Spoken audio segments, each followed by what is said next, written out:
insist because you're paid by the word. Hey there, everyone! I am your gracious host, Remy McNeil, and welcome to responding to your comments on Fixing RWBY. I know normally I give a little more of a turnaround on this, but considering next week we're doing the fireside stream with Molly, and it's Thanksgiving and everything, I didn't have time to fit the stream in anywhere else, so it's releasing. Oh God, it is. This stream is Thanksgiving next week. I know, right? Oh, no. Speaking of, do you know of any good $400 or less VR sets? How much does like the Vive cost? I don't know. I don't know prices on VR. I'll have to look into that because I'm like, okay, I gotta. Yeah. My mom's like, you get one big ask for Christmas, one really big ask. You can push the limit, but like, I see. So I'm like, okay, all right, I gotta leave your VR recommendations in the chat below. Also, hi, I'm Molly. Oh crap! Did it not change? Oh crap! I went to the wrong one. Sorry, one minute. There we go. Better. Sorry about that. Yeah. I just on reflex I clicked Molly's one, not yours. So I went through the effort of actually creating a unique one, even though I feel like I didn't do enough effort for the rest of the stream. So yes, hello. Anyone that's coming here that doesn't know what's happening, I'm Raymond McNeil. I do the Fixing RWBY series, where I actually go through and try to make RWBY somewhat legible. I have a cat on my lap that is getting really annoying, and he's going to be an annoyance this entire time, aren't you? Say hello to the cat. His name is Jax. Yes. Hi, Jax. Hello. Yeah. Molly be a good, productive kitty and don't make noise, because that would just be annoying. But yes, so basically this is a response stream to all of your guys' comments on, or at least to the mainly the criticisms of Fixing RWBY, and questions about what the thoughts were on different aspects of it as I was writing it. Hopefully that screen is legible for people. It's a little tiny on mine, but that's because I literally have it the quarter of the screen inside a quarter of the screen on a second monitor. Yeah. So it's like, oh wow. Yeah, no, that's a little illegible, but we'll probably just read the comments out loud. Oh, is it illegible on the whatchamacallit?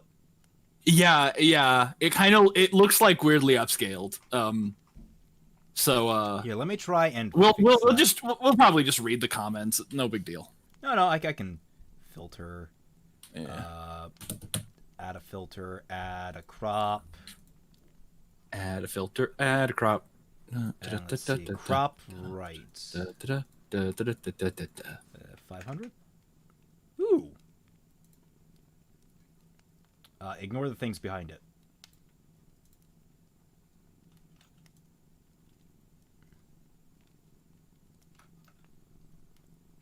Oh shit. I might hit 12,600 today. Nice. Yeah, so close. I can taste it. So I can also taste. Yes, you may ask me questions these in questions. Chat. You may ask questions in chat. Yes.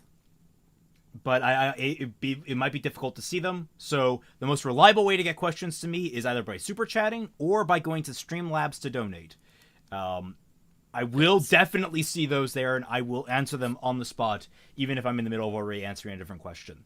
Yes. I might change that rule. Remember, YouTube takes more than half of super chats now, so just be cautious of that. All right, so this is from episodes 1 through 4 of Fixing RWBY.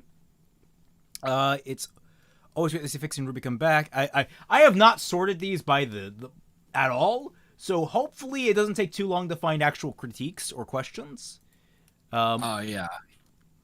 It's always great to see Fixing RWBY come back, and the only bit of feedback I have is that, like H1's Guide video, I think RWBY should have made John's new gear. Is she did build RWBY working on other people's gear. I don't think she's quite at that stage yet. She might reach it in the future, but I've definitely considered that. She's not there yet. She's very much just so focused on her own equipment at the moment.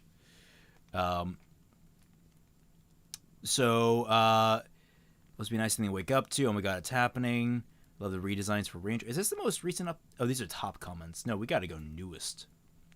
Yeah, sort by new.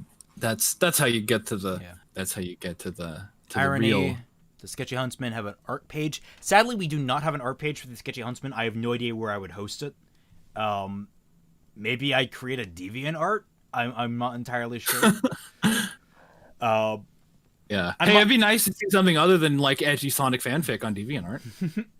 I might discuss with them and about how to go about that kind of thing, because they might have a better idea of where to host the images, that sort of stuff. I might be crazy, but I have a feeling Yang Ruby will die at the end of the series. Too many foreshadowing. I hope I'm wrong. No one dies at the end of RWBY. Don't you know that? No one dies. They're all immortal. Let's see. No. Remember, no spoiler questions. No, exclusively spoiler questions. I'll just make shit up. All the intros started sounding the same to me after Volume 4. I feel that. I think I've seen some people say that John shouldn't have waited for Pierre to return Pierre's stuff to her family before making them weapons, like getting their okay. Now, my justification why John used her material, it was because simply just for lack of having material. Like, this was, we're on the road. He was planning on returning the stuff, but... Yeah, he intended to. You know, the road to hell is paved with the best intentions. He intended to return her equipment, but what happens is his equipment gets broken, and he needs to repair it. And in order to cheapen the cost, well, sacrifices have to be made.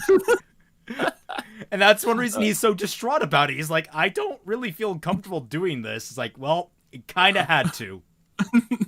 Now I feel actually like a grave robber. And not just figuratively. Let's see. In defense of Yang's neck brace thing, she did lose her arm to a guy with a sword. Could feasibly adopting something similar, giving even a little more protection to her neck in response to this. I mean, maybe, but like, it's like armor is armor, but like that doesn't like translate into everything having like the properties of armor. Well, to be fair, like a leather neck brace is not a terrible idea. That's why that's why U.S. Marines are called leathernecks, right? I didn't even know they were called leathernecks. Okay, so I knew that football players like back in like the 20s and 30s were called leatherheads, but I didn't know that Marines were called leathernecks. In just after the U.S.'s creation, we didn't have like a standardized military really that much. We had like what amounted to a very small navy, and we had people that went out. And our trade routes into the Mediterranean kept getting waylaid by Muslim raiders, effectively, that used curved blades that were very effective at lopping people's heads off. And so in order to combat that, they started wearing thick leather neck braces that would actually be effective armor at protecting people's necks from getting lopped off. Yeah, because leather armor actually is effective. So that's why Marines are called leathernecks, or at least that they're usually called leathernecks. If anyone in the chat wants to correct me on that, if I understand that's the story, but I could be wrong on that. Yes. So I could see that being a thing, but it's armor in RWBY. Yes. Speaking of chat, Floof asks, I want to know what your guys' thoughts on my backgrounds and styles for the 20 or so shots you did for the Jean and Ruby section. That was in the most recent video, but I'm just noticing questions in the chat. Yeah. Yeah. Flip, I wouldn't have put him in. I thought they were really good. I liked all of the fucking art in this. Yeah, it was incredible. I plan to do a stream with the artist to actually go over different like design processes and how everyone went about it, because there's some interesting stuff, like people using models and that kind of stuff. It's really cool. Yeah, lots of really good like new art, especially for like the character designs where you got like, you know, those like really classy portraits on them. Oh yeah, some good shit here.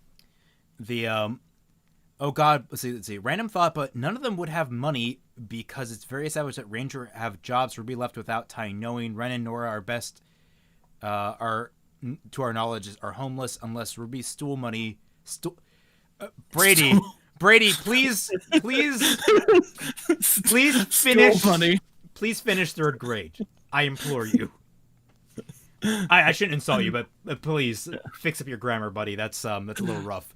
But basically, your estimation of they're basically just basically high school, college kids striking on their own with no money. I imagine they would have some to some degree, I mean, they're leaving for a purpose. They could probably muster up enough for a train ticket or something. Yeah. So it's not terrible. I think if Ren and Nora are homeless, they would actually have survival skills of their own. They would actually have not a pretty penny, but they would have like burnable funds in the sense that they don't have to spend all that property tax, right? Exactly. Okay, now my cat wants to leave. Of course. Bye, Jax. That's what cats do. You can go. If you're going to want to claw at the door and want to be let out, I'm not letting you out. You're trapped in here. So, oh my God, Blake is actually wearing proper clothes for an island and in black. Yes, that was the 2 big things. Like, 1, Blake gets casual wear. 2, it's black. Oh shit. Elysian Empire says, what are you guys going to do if RWBY actually does bring back Roman for some reason just to mess with you? Well, that's what I'm actually worried about Crunchy Summer, is because I'm actually thinking Crunchy Summer might actually turn out to be a Roman. Because I can actually see that being a really cool twist where I mean, our wish of like having Neo put the hat on him and like Frosty the Snowman's back to life. Frosty the Snowman and back to life. Yeah. I would modify it. I'd find a way to modify it. Yeah, like I don't know if you've mentioned this already. I think you have, but like you're breaking from Volume 5. Like that's the major divergent point in the story, because nothing happens in Volume 5. Yeah. By the way, this will probably be the first script that doesn't have to be longer than the original volume.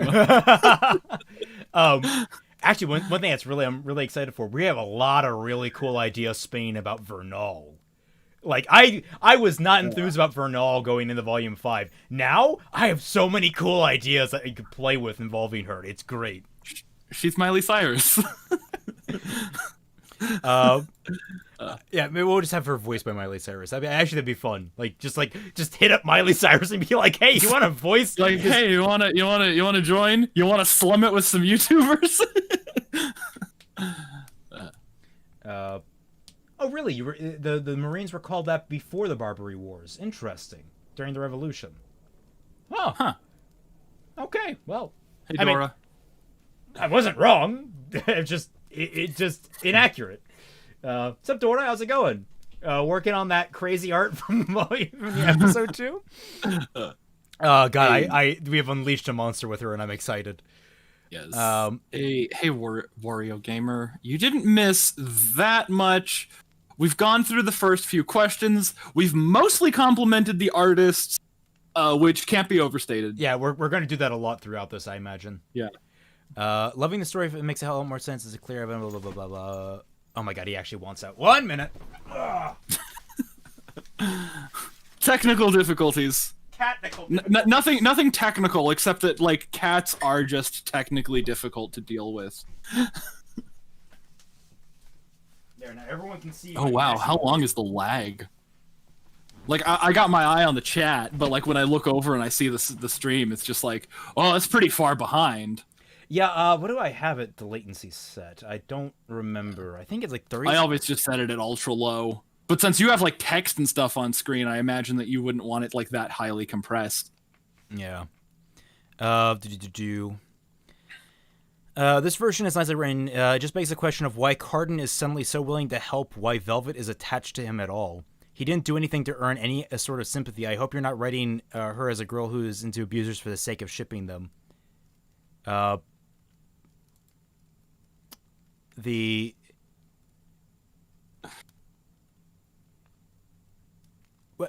Wait, this guy. So let's talk about Velvet and Cardin. Someone just. Yeah. Kate Morning asks. Kate Morning super chats. Kate Morning asks, what led you to the decision of Osmond reincarnating into Roman? Awesome decision, by the way. It's a cool way of buffing Roman while nerfing Osmond. I'll get to that later. I want to save that for near the end of the stream because I feel like that's going to be a big point of conversation.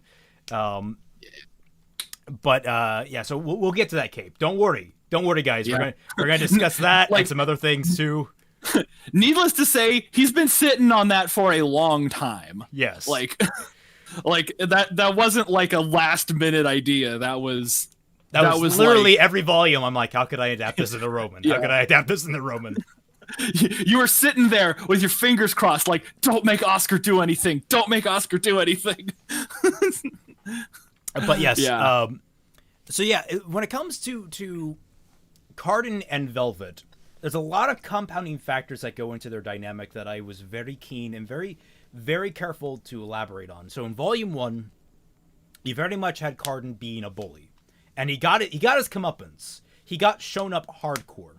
In Volume 2, you started seeing a bit of a shift in the dynamic where he was sort of not subservient. He was still kind of an asshole, but he started like actually learning how to work alongside people. There was an entire subplot about Cardin and Velvet being forced together on a project to work together, and he gets shown up thanks to Pyrrha in that circumstance. And as a result, he actually works with Velvet, and in some ways, he takes his licks. He basically realizes, well, shit, I'm not this powerhouse tank. I can't just go around bullying people.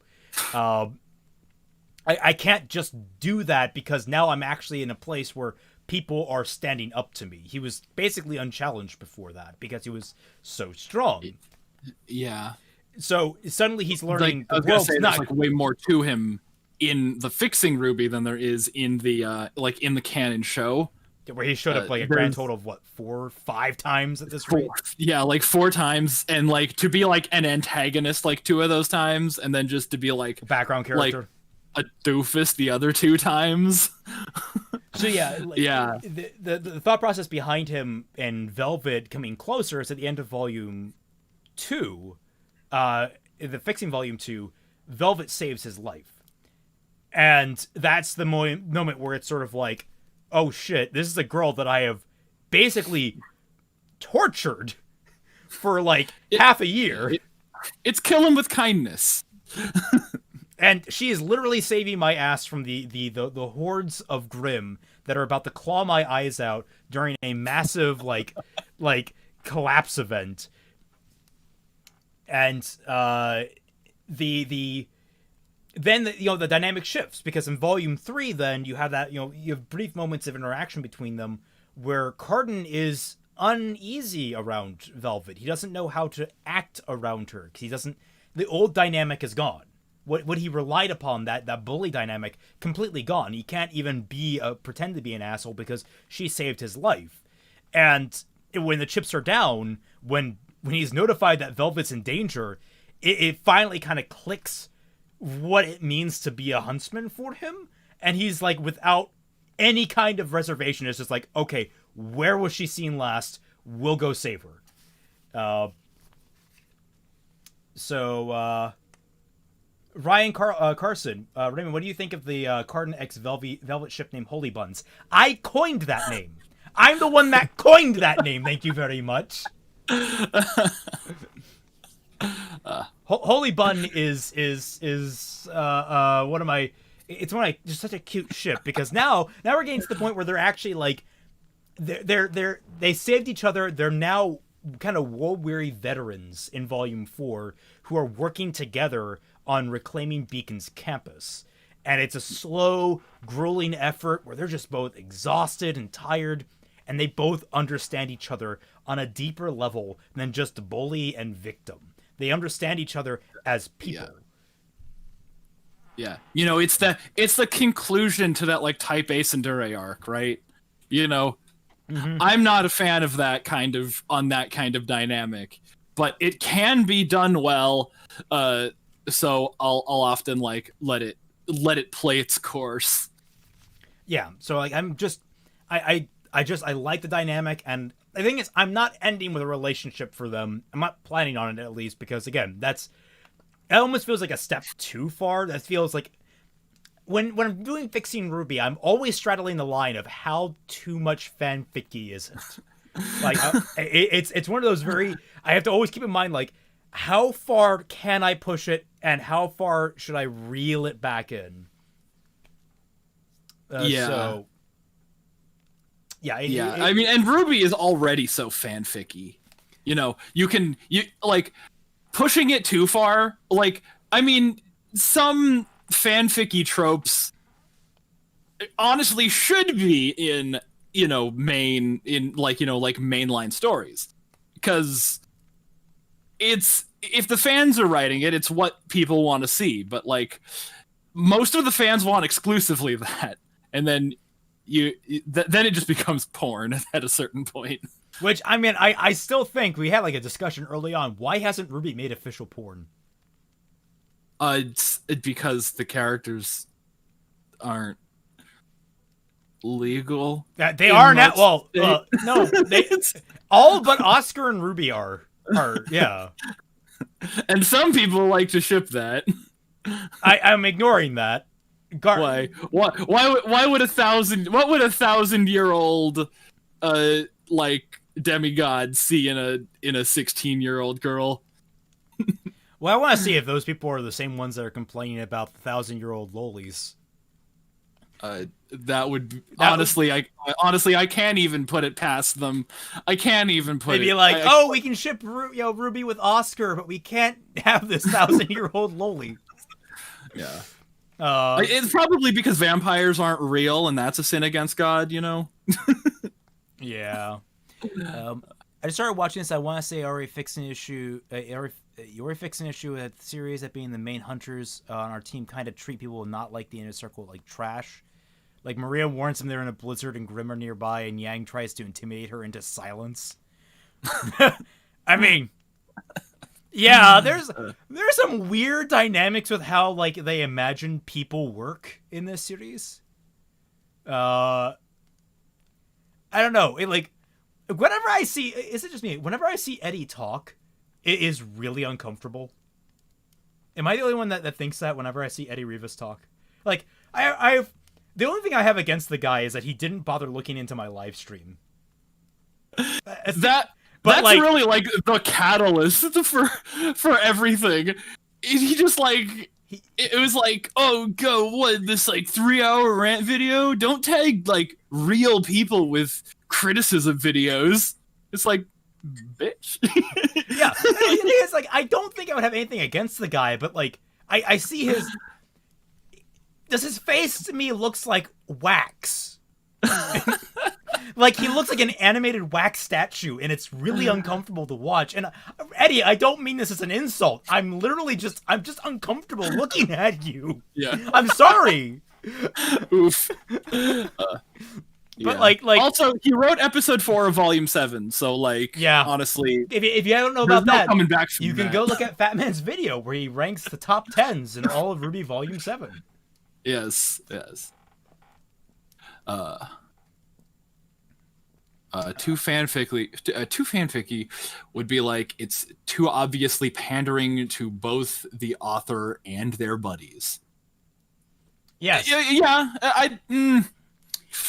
I mean, that feels like what a fanfic written by the author. Because oftentimes fan fictions are like against the author's like vision, right? Yeah. Like, I would say there are more fanfics. How many Naruto X Sasuke fics are there? I mean, think about that. How many of those are there? And we know the canon pairings. So, I mean... Yeah, there are. Yeah, there have to be more non-canon ship fanfics than canon ship fanfics. So I actually think that like the idea of being too fanficky is like when you deliberately like, shunt the author's intentions out the window. Like, yeah. Not to like bring up the Mary Sue, like the origin of the Mary Sue, but that was a character who shipped herself with all of the main characters. Like, so instead of like canon pairings, it was just like OCX canon, like all the time. OCX canon threesome, like all of those things. So I don't really agree that too fanficky is just like blowing the authors. Let me see if I can. Nope, too much. 350. Let's try. Oh, the author of the fanfic. Okay. Yeah. There we go. Yeah. Okay. I can see that. Like masturbatory writing. Yeah. I mean, that's basically what I try to avoid. I want to, because Velvet X Cardin is such a cute ship, and I already have actual fan fictions for that. So, I mean, yeah. I don't need to... You're putting your iron fist down. It's canon now! I'm not gonna push that way. Hello, Romulus. Also, hi, Molly. It is good to see you. Girlfriend in chat is also here. Nice. Hello, girlfriend in chat. Guy going over the different designs. Very cute Cardin and Velvet scene. Scene is so cute, so bold. The interaction between everyone's great. Ren's comments make me excited. There's a lot to cover. Oh Lord! Luckily, this the first episode has the most comments. So, yeah. So to do Weiss's outfits. For Blake, it's great that we get the meat of the matter. Awkward. Now I'm certain the Brunswick farm, given the use of well and scenery around it. That being said, what concerns me is how it's almost the same as Oscar's introduction, just a little more meat. Literally just showing the characters the place they presumably live and them doing stuff. I'm assuming there'll be actually narrative playoff this season, but I'm still eyeing this. Yeah, I will say this before we get to the Roman stuff. That was one of the funnest things to watch, or most fun. I'm not sure which is the most grammatically correct. It doesn't matter. Most fun is the grammatically correct version. Yeah, fuck grammar. Anyway, yes. Speaking of which, I have become zen with that one.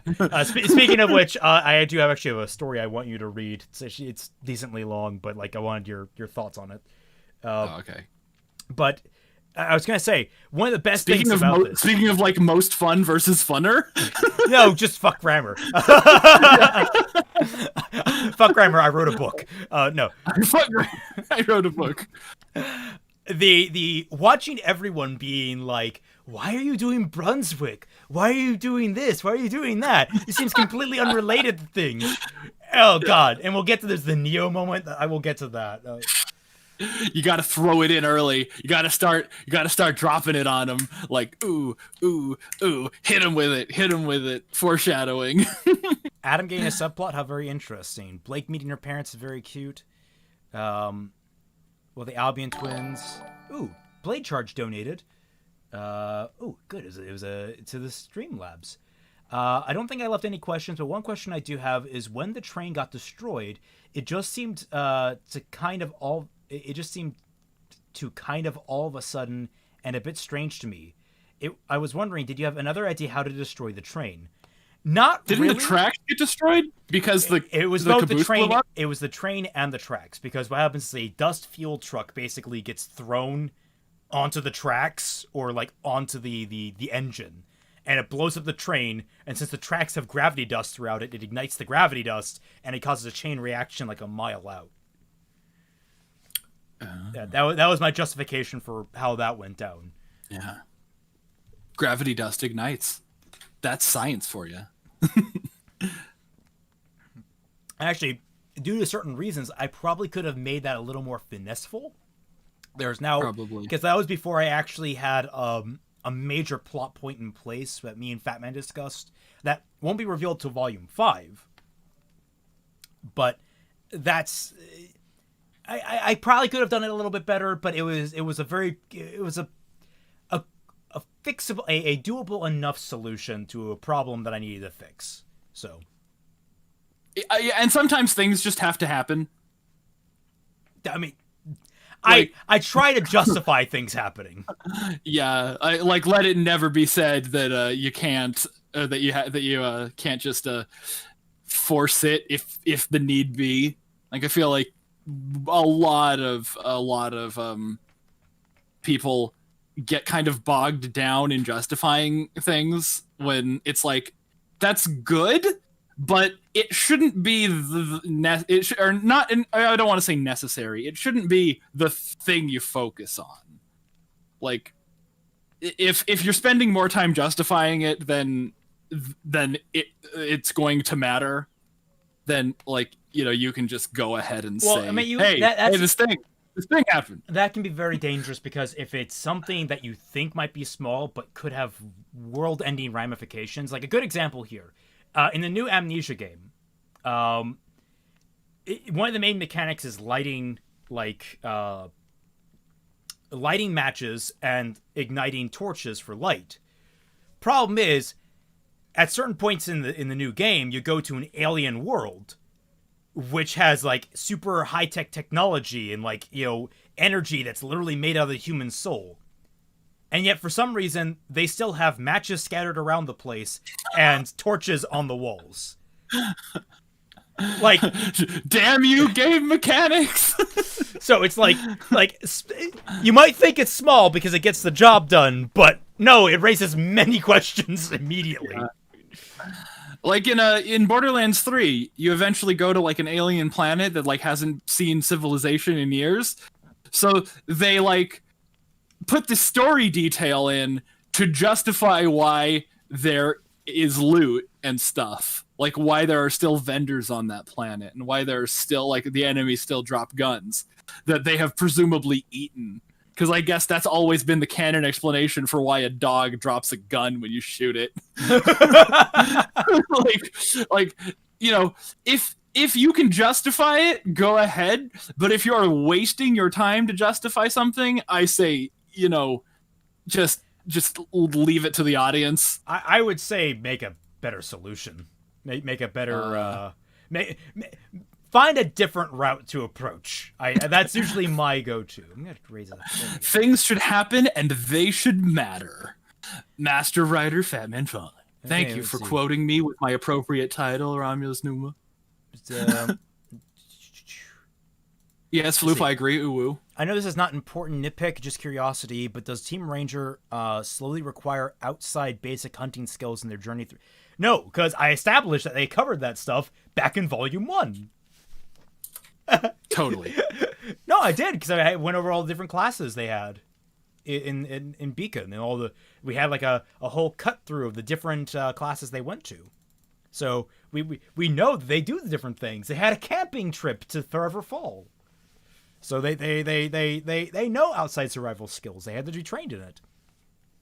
And near the end of Volume 4, before Yang is fully confident again, Ray, search for Ruby. It'd be interesting if Tai Yang challenges her into a small fight. That didn't pan out. In fact, I got rid of the Tai Yang fight, which weird considering that was one of the better fights of the volume, I think. I don't know. I think you replaced it with something that was just as good, if not better. See, like, having the Tai Yang fight was more about the character. Yeah. No, wait. Wasn't this one of the big things that I was responsible for? Because didn't you initially have the Tai Yang fight? And I was like, that was a reconciliation moment, and you can't have them reconcile if Yang is supposed to be, like, beaten down by the time Neo goes to kill her. They don't have the fight. They have an argument. It's not like the Tai and Yang training fight that we're talking about, where, you know, he does the whole, you know, walk around the problem thing, where he walks around Zwei. Yes. Zwei, the problem. Volume 5 suggestions. I'm not gonna really cover those right now. First of all, okay, what I didn't like. First off, it may have been just me, but you've misunderstood. I'm only human. However, I didn't like the fact that the timeline jumped to and fro. I mean it that you went from 1 month after the ball, then 8 months, and then back again. Yes, that was a necessary evil where we're hopping all over the place. And the thing is, it doesn't really affect much the fact that all the different storylines hop back and forth in the timeline, aside from where they need to line up. And the ones that needed to line up already lined up pretty closely. Like, for example, Adam, Ilya, and Blake. Their timelines lined up almost beat for beat. So like that stuff was just to establish that this is when it's happening. But other than that, there's really no. The story is basically like that. My process for this was that Fixing RWBY Volume 4 is basically 4 or 5, maybe 5 or 6 different stories that are splintered out and told independently but simultaneously. So it was more like there's a Ranger story thread, there's a Blake story thread, there's a Weiss story thread, there's a Yang story thread, there's an Adam story thread, there's the Roman story thread. You get 6 stories happening that are being told at different times. But because it's all just flowing in the same direction, we're not hopping backwards. We're not, seeing Team Ranger and then hopping backwards to another moment with Team Ranger. They're all going forward chronologically. So you're still following them as they happen. So it's like, it's not really a big issue when you really think about it. Do you have any thought on that? Not really any productive thoughts. Like, I think you did it really well for what it was. There's not like a better way to handle having that many story arcs. One of the things that I was thinking initially when I was, suggesting ways to alter Volume 4 would just be to take out the Ranger stuff and move that to Volume 5 so that Ranger would have something to do in Volume 5, and you could, like, take out one of the storylines that was causing all of the shifts in perspective. And, I don't know, just make it cleaner.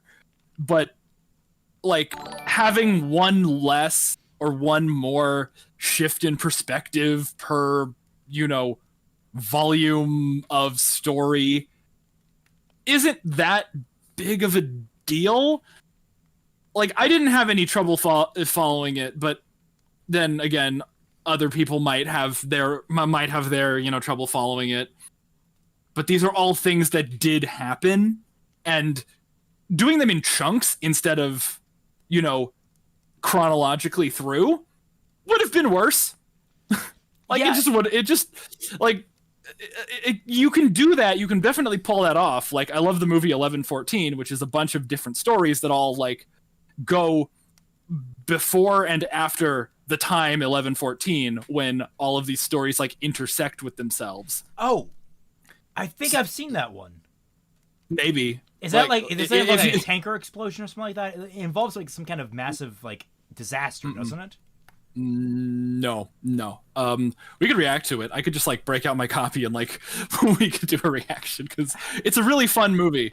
But it's very close. It's like very close, and they do play out all the stories in order. And as you go back through, like, someone else's storyline as to what they were doing, everything starts to get, like, more and more context.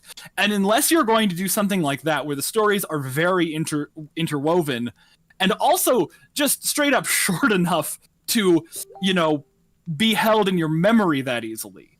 In Fixing RWBY, the stories are pretty long. Like, timeline wise, they're long and they don't really interact except for the Yang or not the Yang, but the Blake and Ilya and Adam stuff. So separating them wouldn't have helped matters, in my opinion. Would have made it worse. And it went along with the theme of the volume, which is the fact that everyone is split. Like, that is, like, the major override is, like, everyone is separated. There is no. Everyone is isolated, alone, and it's sort of like how these different characters deal with loneliness, even when they're together with people they care. So, for example, Blake went to the familiarity of her family. Yang had to find a friend in an unusual place. RWBY had to keep her friends close and keep them together. Weiss had to find an escape from family. So it's like all these different girls are approaching the same problem from a different angle and a different need. And it's that sort of thing that you have Adam, who is approaching. Well, he's not really lonely. Adam's kind of a sore thumb in this. Well, you have Roman. You have Roman, who had to literally flee because he became an orphan. Yeah. You had, I guess, Adam, you could say, was lonely in the fact that he felt like he was like the only one who actually wanted to fulfill his vision of the White Fang, so he just took it over. You know, is there a ping sound in the stream? I don't know. I'm not listening because otherwise you'd hear the echo. But a ping sound? Is there a ping sound? A minute.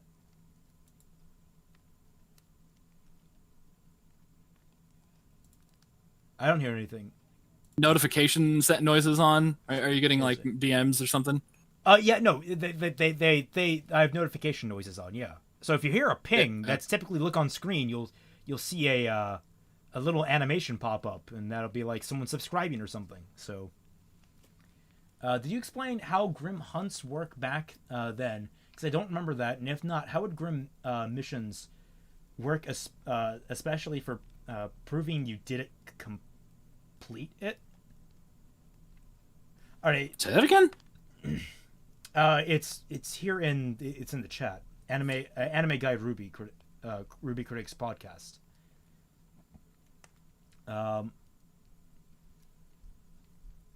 Yeah, I did that in. I'm pretty sure I did that in the lore fixing. I'm pretty sure I fixed Grim in the lore fixing, and how they function. Yeah.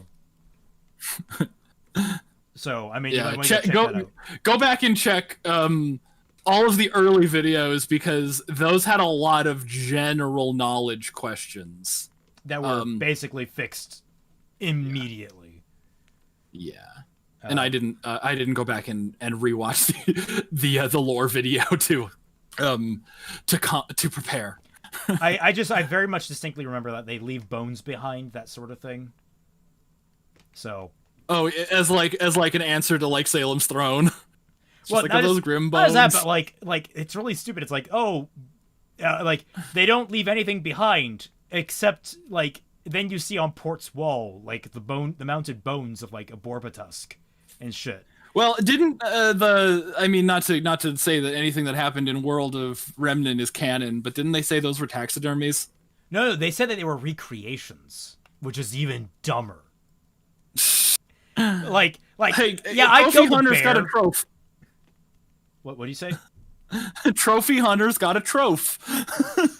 Yeah, but you don't actually have the trophy. But hey, like how then? Like the fish, this big stories, they become canon, right? There's no way to prove it, but there's no way to disprove it. Then we got really derailed from the question by Lord Sinister here. But his next one is basically why I didn't cut Whitley. Which is why would you? He says that he's a worthless character, and I'm like, he's actually really kind of he's enjoyably dickish. Yeah, like I mean, Weiss's isolation and loneliness wouldn't hit nearly as hard if, she didn't have options. Yeah. And then the last one is that Menagerie shouldn't even have an upper class. If anything, it should look like middle class. That was one thing I didn't get an artist to do, is rework Menagerie, because a lot of the artists that I have work mostly on characters or like motion that I have a lot of that I wanted them for other things. I had very few options when it came to environment artists. And while there are some ones that are spectacular in there, I needed them for other bigger moments. So to rework Menagerie itself, it's supposed to look a lot more slum-like. It's supposed to look a little more cramped, a little more uncomfortable. So yeah, that's more of a failing of the fact that I just I didn't want to just shove a picture of the favela up on there, because I didn't feel like that was quite accurate enough, because I feel that's a little too rundown. But it's somewhere between the favela and what we have now. And there's one of those pings. Thank you, Turnabout XND, for the subscription. More like Weissolation. Crimson Wildfire. That's great. Adam is technically lonely, but that could be considered partially his fault for his flaws and not recognizing them as he pushes allies and friends away like Hazel and Ilya. Truth. Yep, truth. spitting straight facts. Do you plan on having bounty hunters appear in Mistral and Vacuo, given that these are high crime areas and given a morality dispute between huntsmen and bounty hunters? I mean, I kind of imagine hunters are the bounty hunters of this world. Like, I don't see why they wouldn't be. Yeah, I mean, unless it's dog, in which case we're having dog just show up as dog. I'm pretty sure dog's a color somewhere. The color dog.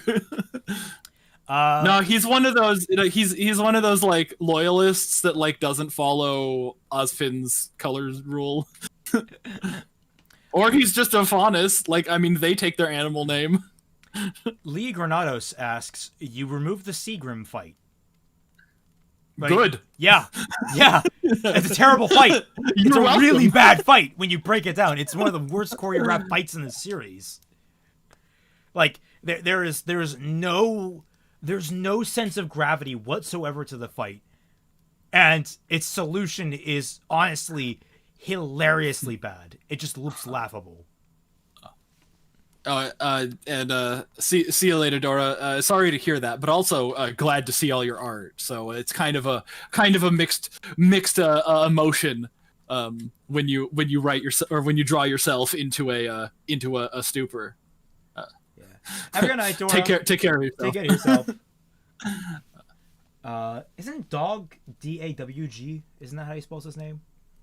Or is it DOG? I can't remember. I think it's DOG. It's been a while since I've heard of Dog the Bounty Hunter, so I can't remember. No, yeah, it's DOG. It's not DAWG. Okay. DAWG is Snoop Dogg, who's like a weed bounty hunter, which would be a show I would watch the hell out of.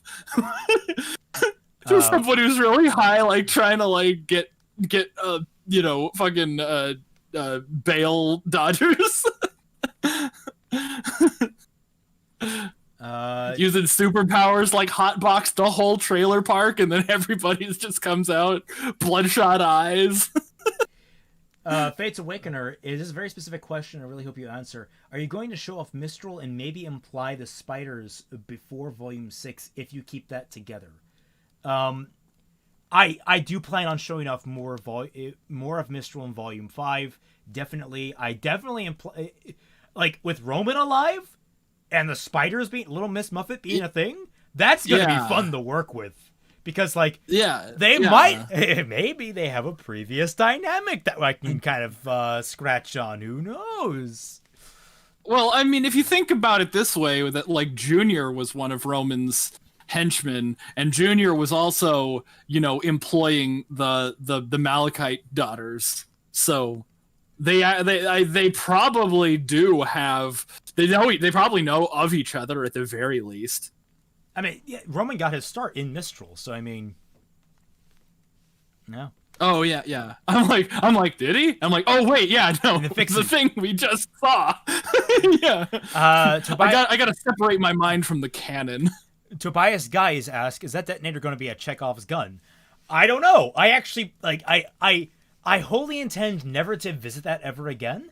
But if for some reason the series comes back to Beacon Tower, guess what I have seen at the bottom of it right now? I have an entire satchel worth of explosives just waiting for people to use it. So, I mean, it's one of those things where it's like, it really doesn't matter because what it represents was effective for this volume. But it could come up later if I really needed it to. So, I mean, Roman is the father of the Malachites. No. Hit Careless Whisper. No, he's not that old. He's like late 20s, man.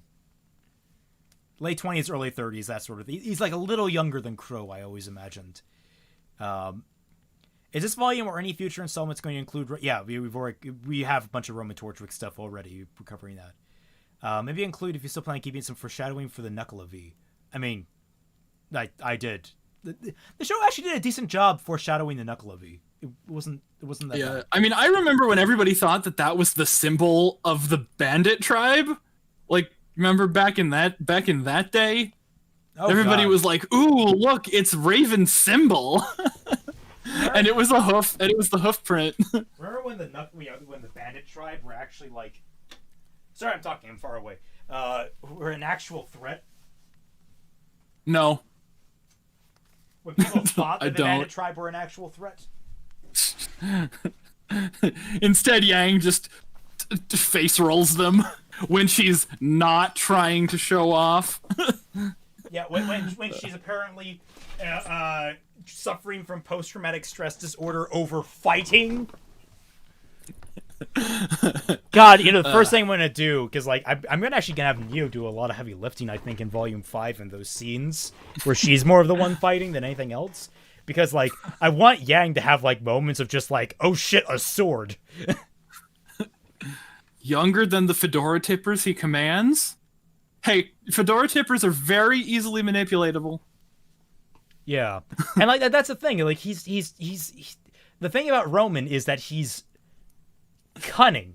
He's very, and he's very in the know about it. He's very world wise, very quickly, in the sense that he's willing to just do whatever. So like he takes the initiative and he will basically just rule with an iron fist if he can. There's no way Crow is mid-30s because he's at least 40. Oh yeah, We've gone over this. The youngest he could possibly be is 40 or 41 now that the year has rolled over. Yeah. And that's the youngest. That is assuming that there are 0 minutes in between Raven graduating from Beacon and Raven running away from Vale. King GF07 says he's happy to see smaller characters like Neptune, Velvet, and Cardin not being forgotten. Neptune was just fun. I like Neptune, like in the Fixing series, mind you. I'm not a big fan of him as a character otherwise, but like we've got him. Oh, Cadron Wolf says, I think that Oscar could still be a character in the story. He could be a relative to a maiden, or she could be a maiden or a student of Mistral. But what purpose would he play? Like, that's the question. Like, because I've been playing around the idea, well, maybe he's, like, part of the bandit tribe or something like that. But, like, but why? What purpose would I have to include him? What does he bring to the story that's not Ozpin? Yeah, like, you could include Oscar, but at the same time, you could say that about any element of the story. There's, like, you would just have to come up with something for him to do. Yeah, and that's... There ain't nothing right now besides being like an Ozpin jar.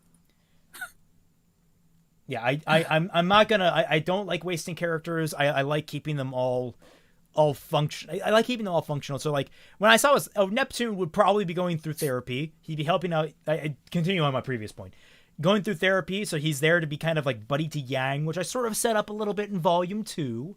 And their dynamic is actually just very wholesome. They're buddies. They're mechanic buddies. It's great. So yeah, I wanted to do Neptune a little because like especially in the fanfiction community early on. Neptune got shit on hard by the White Rose fandom because he was constantly flirting with Weiss. So in every single goddamn story, he was made out to be like the worst boyfriend ever to like Weiss to justify her breaking up with him and then dating Ruby. And I'm sitting here, I'm like, guys, I love White Rose, but you don't have to literally destroy a character. Dumped so hard, she switched genders. Yeah. And like dumping you and every other male. When I wrote, I can't remember what it was called. It was a story I did where basically Weiss had PTSD. It was a real life AU that I wanted to just explore a certain dynamic. She was, in a relationship with Neptune, and it falls apart because like they just can't relate anymore after a traumatic incident.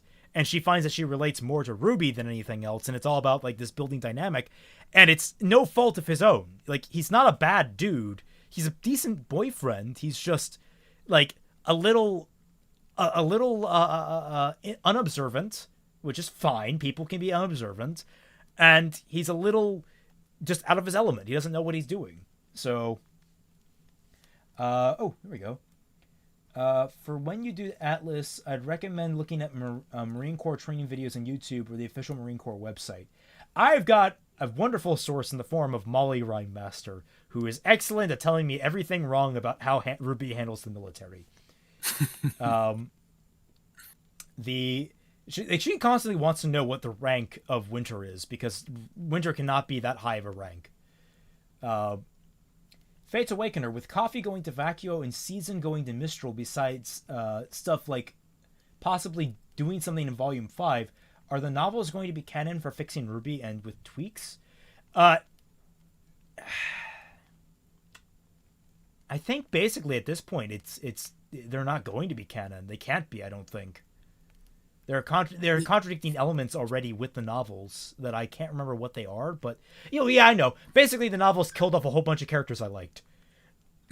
Oh, and Arslan's at Vacuo, which she's not going to be at Vacuo. She's going to be over at Mistral. Oscar was just a meat suit for Ozpin. He was just lying to everyone to look cute. Wait, I thought that wasn't canon. Oh wait, no, that was the abridged.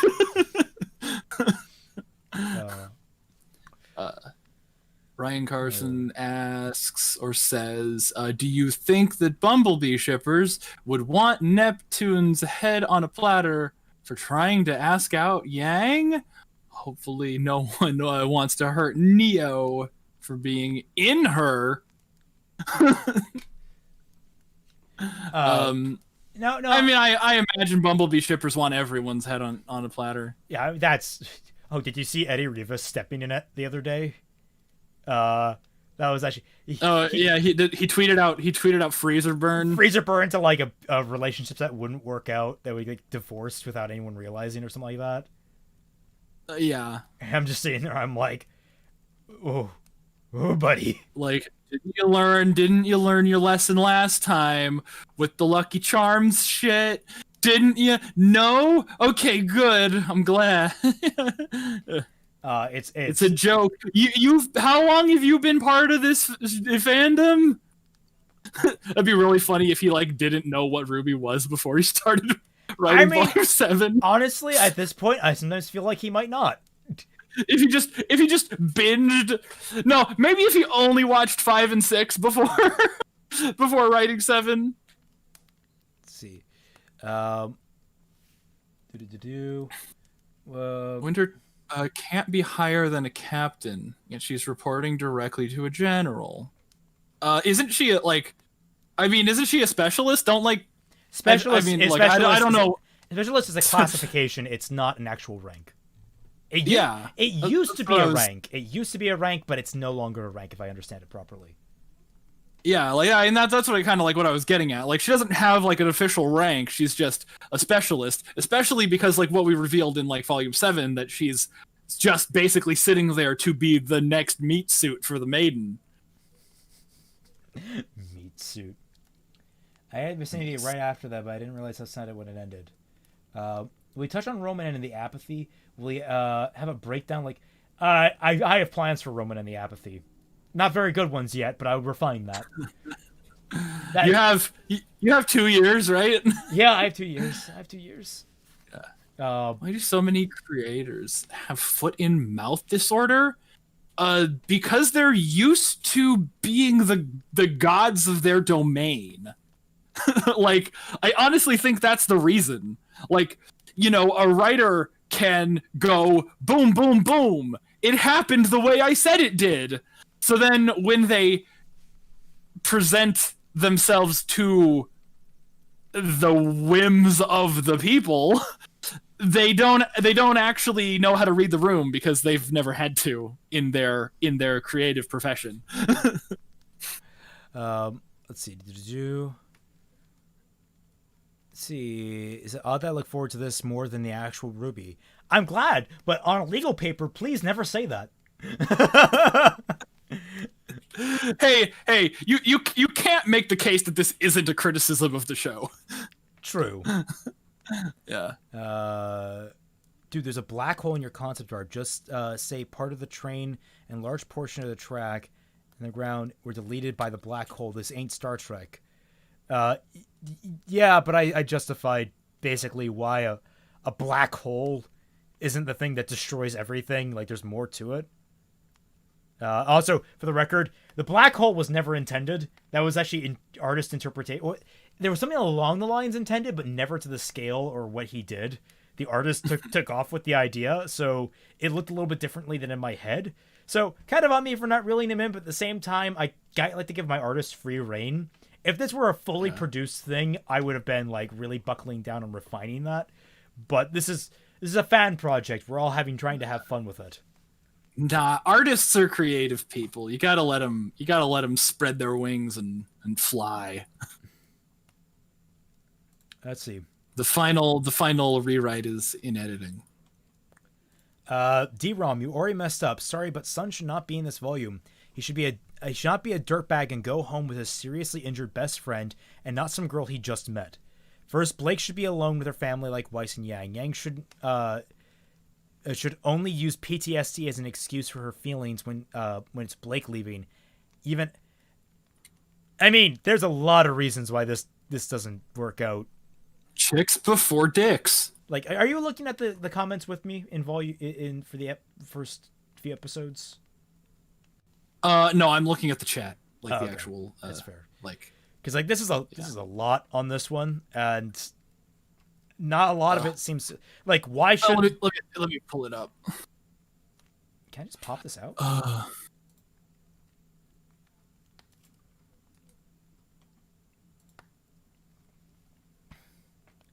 This guy's basically doing his own fixing writing.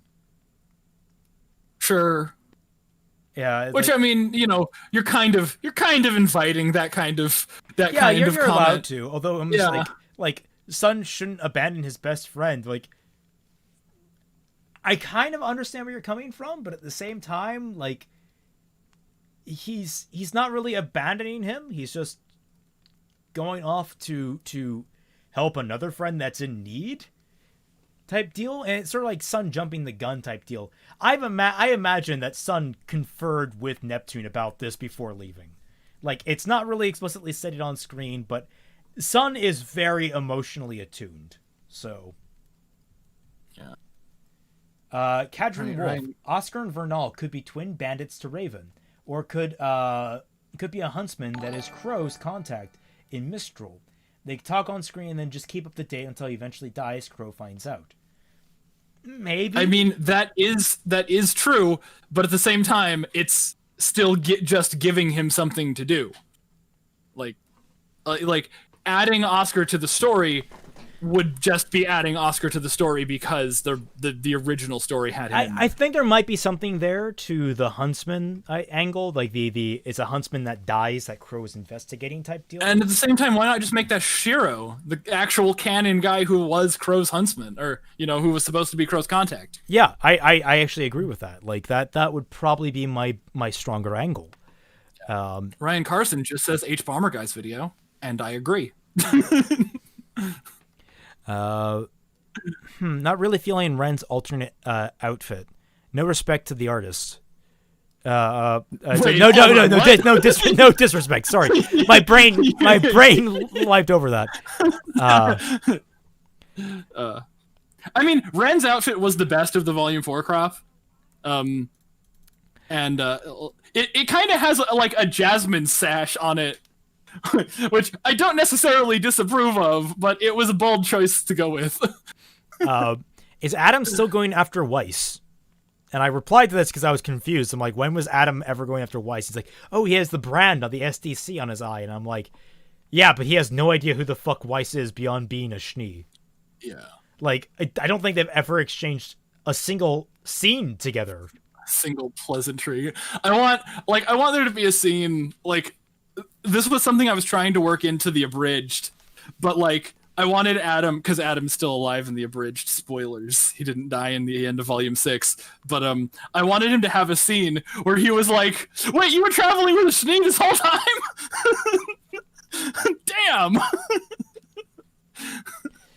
Damn. Blank Space suggests insurance companies would create insurance policies for Grim attacks.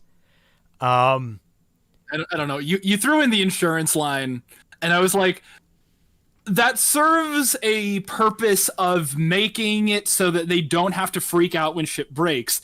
But at the same time, having insurance companies is not really what a calm society should be like revolving around.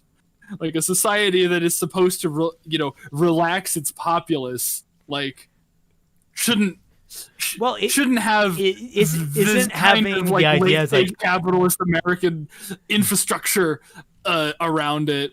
well, but it's Mistral is like the major serves- trading hub, and it also is like taking into consideration that it served that point of the dude, the actual guy there at the train station being like, "Oh, don't worry about it, kid," which is exactly how they should be, given that they're not like within city walls, but like I don't know, I mean, I threw it out there sort of more of as a funny, just sort of like a it explains why like they don't have to super worry about like the collateral, but also just sort of like, it's kind of funny that like these guys being so flippant about things getting destroyed. Like, it worked in context, and the less we have to fight about economics, the better. Yeah.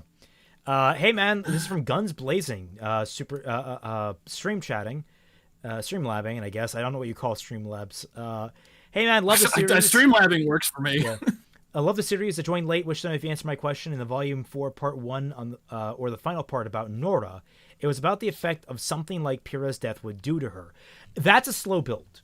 Nora's reaction to Pyrrha's death is currently a slow build for the Fixing series.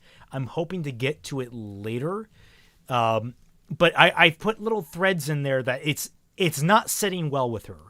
Nora is not okay with what happened to Pyrrha in any regard, and especially what happened between her and Pyrrha afterwards. Like, this is... It's slow, and it's not going to be clean. It's going to be very uncomfortable. At least that's the plan for it. So, and like the complete opposite, or not necessarily the complete opposite, but like the opposite in sentiment of what I would have done with that dynamic. Like, there were elements, I mean, mostly because I never really planned to do one of these, fixings, like, for, like, my version. So I gave Raymond pretty much all my ideas of what I would have done, and he took a couple of them, but, like, my version of Nora, like, was completely different. So some of the ideas were from, like, my version that he kind of... Where she had, you kind of added them to yours. She had a rivalry element to Pyrrha, a jealousy element of sorts, which I really like that angle on her, because it shows that Nora is more than just a Genki girl. She has like genuine like negative emotion. Yeah, and that was gonna build up so much. Like, it was gonna start off with Pyrrha, and then it was going to move up to Weiss, and then it was going to move up to Winter. And then it was going to move up to Ruby, which is where the whole, like, leader thing in the abridged sort of videos come from. But, like, she was just going to, like, slowly over the course of, like, what I would have done, lose her mind until she kills God. Like, until she just straight up attacks the god of creation for putting her in such a vulnerable state for her entire life. Ryan Carson asks, do you think that Adam would call Blake the Faunus equivalent of the Uncle Tom term just for being on team with a Schnee once he finds out? Possibly. I would need to think of what that term is. Are Nora, it's it Fates Awakening, are Nora... I think, I mean, wouldn't that be, like, just straight up Uncle Gira? Because he's the one who did it, like, from, like, the inception of the White Fang. I mean, yeah, but it feels like, you could do... There's a little more history behind it. Also, Uncle Tom's a fictional character, so it's sort of like... Yeah, I mean, they don't even have to go fictional in remnant history. You could just make the term a belladonna. Yeah, you're such a belladonna. Like, that actually really works. I'm trying to make it catch on. I do think that the change to are Nora and John going to be the ones with the biggest overall grudge against Cinder going forward besides Ruby? P.S. Please fix Volume 5, John, like you did Volume 4. I'm working on that. Ryan Carson, I do think that the change to actually make Nora jam her body with electrical dust to power herself was a genius change, especially with her fight with Hazel in Volume 5. I'm looking forward to that. Yeah, I think that's why you did it. That is why I did like, it. It's because of that fight, and I thought you could do some more interesting things. Doing the thing, and it's like the first time it ever happened, so we have no frame of reference for it. So adding that in earlier, and now Nora, like, I mean, I guess it's a bit of a spoiler, but I mean, it's gonna be Nora being like, "What the shit? You can do that for free?" Asshole. Which is exactly what they did with Adam and Yang, which is like, God damn it, guys, stop taking our ideas, which are just better versions of your ideas.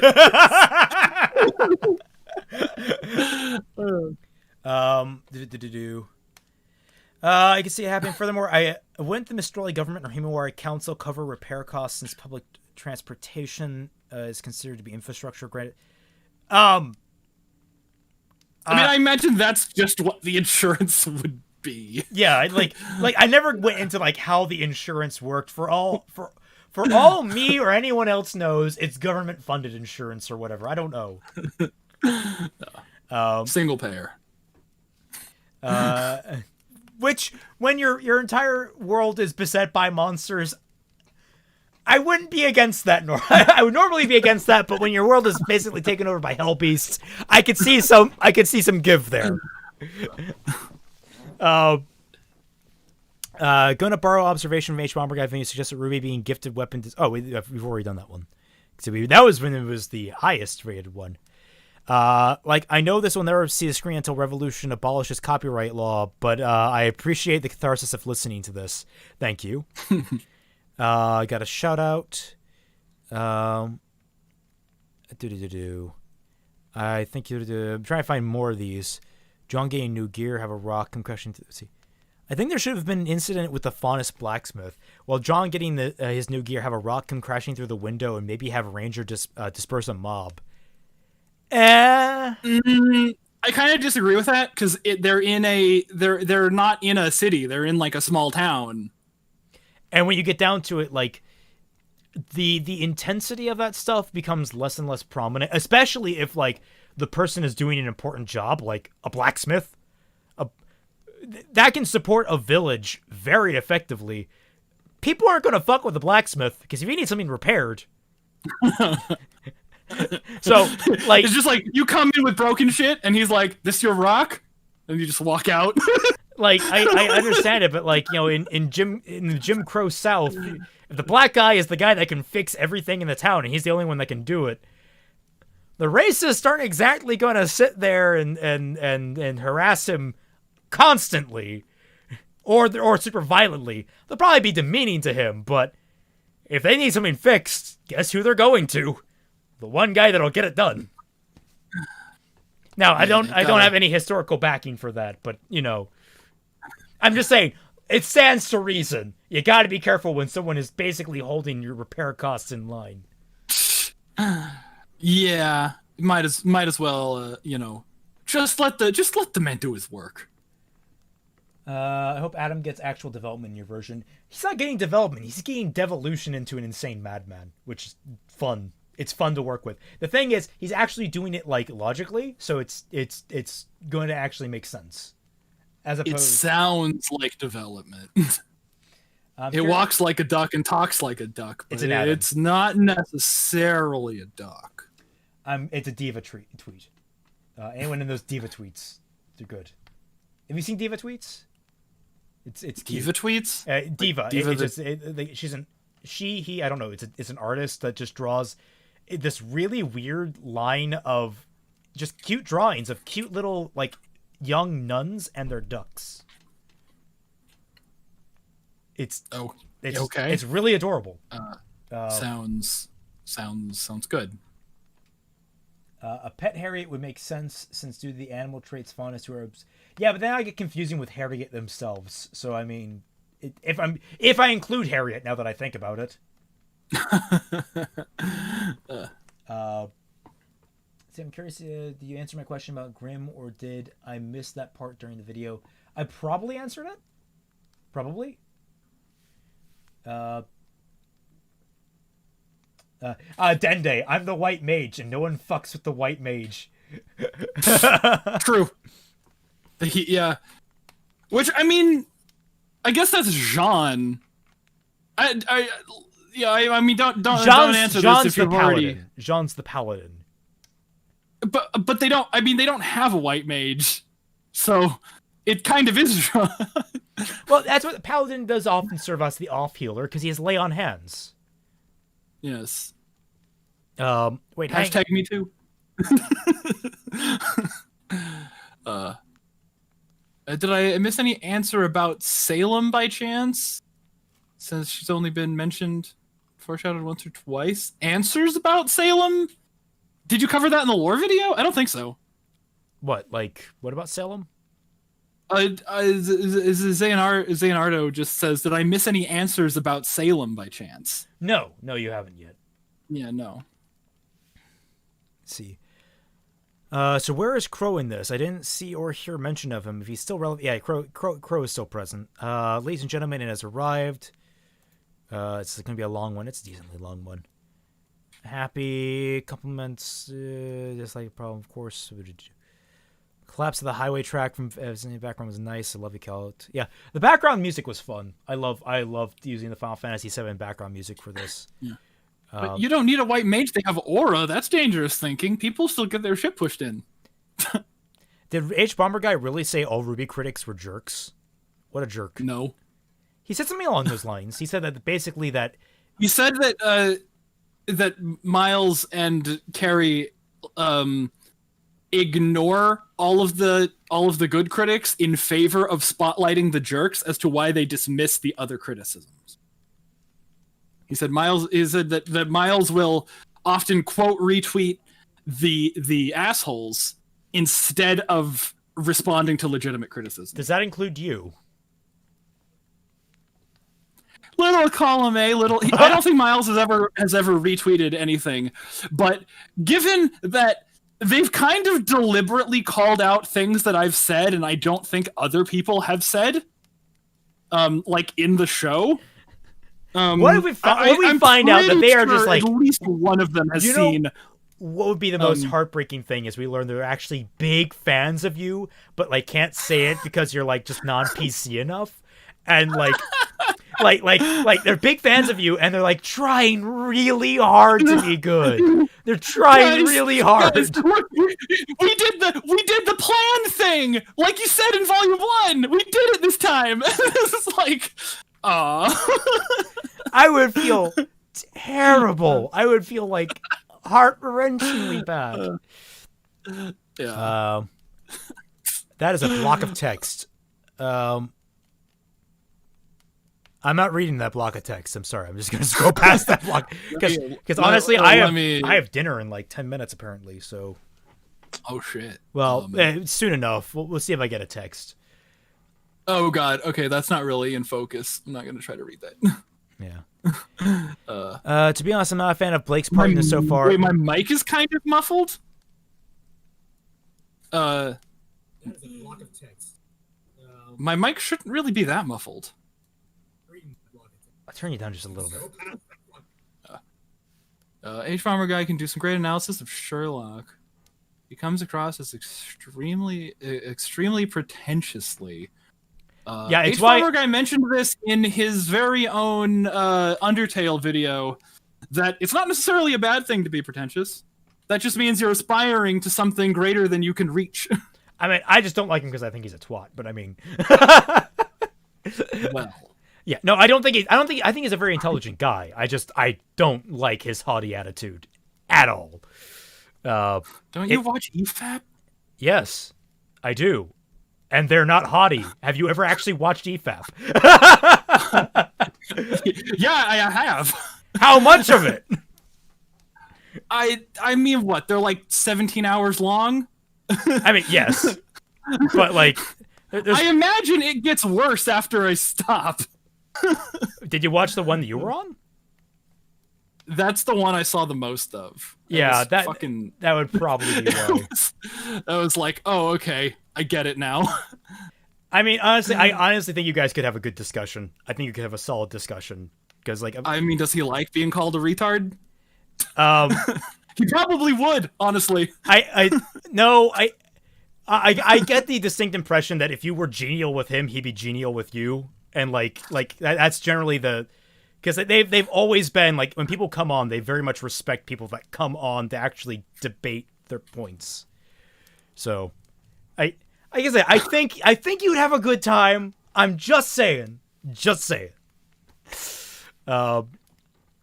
Not a fan of Blake's part so far. It's not much different than what they did in Canon Volume 4, and I was so disappointed with Blake in Volume 4 and 5. Yeah, I meant, like, I worked on that. Don't worry. I imagine it's having... Really, because I thought that Blake's part was some of the best stuff in Volume 4.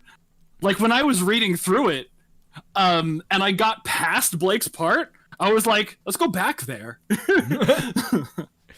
When we get to the scenes of Ruby seeing John training to an old video of Pyrrha's lessons and dealing with survivor's guilt, I can see her comforting him about, I'm trying to... My brain is automatically on just read the next thing, because I'm so used to reading streams, but I gotta remember, I gotta find criticisms.